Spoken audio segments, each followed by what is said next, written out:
Robin and George, good morning to you. And we're learning much more this morning about the pilot who was trying to land that Boeing 777 right here in San Francisco. You can see the charred fuselage right over my shoulder here, still sitting beside the runway here in San Francisco.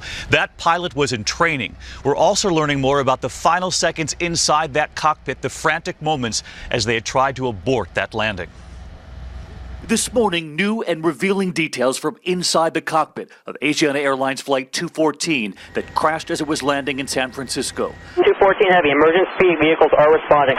Overnight confirmation from the airline that the pilot in charge of landing that flight was training on the Boeing 777. This was his first time landing one at the San Francisco airport. The airline saying it was his 9th training flight, just 43 hours on the 777. This captain was fully licensed to be doing what he was doing. It wasn't a matter of he needed 10 flights and then he would get his license. It's a matter of after 10 flights, all his restrictions as a new captain in a new airplane are removed. Early this morning, the airline answering questions about the pilot's experience and about him flying into San Francisco. Our pilots go through simulation training and complete their training process before flying to the airport, so I don't think that the problem of the pilot being inexperienced exists. There are also new details emerging from one of the black boxes, both recovered, both intact, revealing the frantic moments just seconds before the impact. 7 seconds before the crash landing, a call from the cockpit, the pilot looking to increase speed.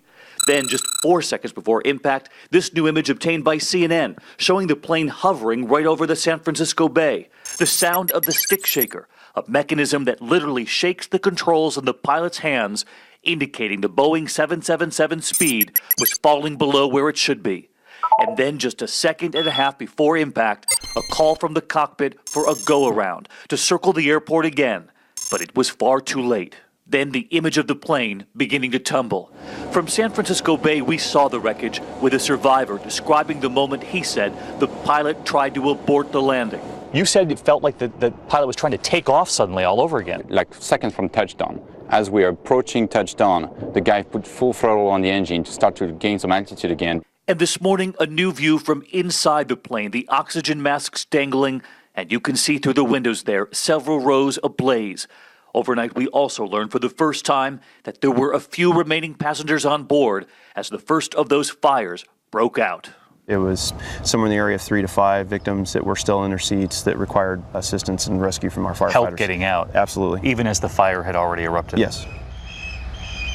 We know so many of those passengers in critical condition this morning, and we're learning more about the 2 dead, those 2 Chinese girls, the teenagers coming. We have this image this morning, one of the families back in China hearing the heartbreaking news. And in one more development, the fire official telling me that they are investigating the very real possibility that one of the rescue teams might have run over one of those girls while answering the call here at the airport. If true, it would be one more level to this tragedy. They say that investigation is in fact underway as well this morning.